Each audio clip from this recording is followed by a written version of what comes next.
มาสิพระเนี่ยไอ้สิเด้อแต่ว่าไปเห็นบ่เป็นนี่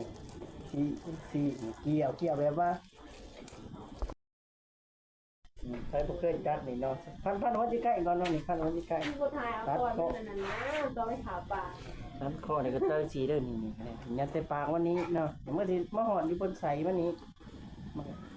นจะมีบัดเฮากีปีกหนึ่งที่นี่กินอ้ายเอามาเต็มโตมันก็หอมรสชาติก็สิดีแล้วครับ